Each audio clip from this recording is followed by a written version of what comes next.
Alrighty, Neal, here's your 427 small block Ford. Just got done running it.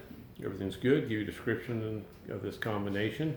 It's got our cylinder heads on it. It's got one of our custom grind hydraulic rollers, more custom pistons. It's got the M manifold.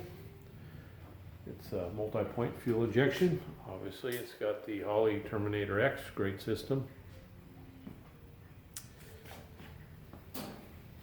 Got the Billet Specialties front end, beautiful piece. It's nice stuff. Take you in there and show you how it ran. Alrighty, 3400, 479 foot-pounds of torque. Looks like it peaks torque 507. Peaks horsepower 507. So we rated 500. Obviously, it's got a front end on it. It's about 10 or 15.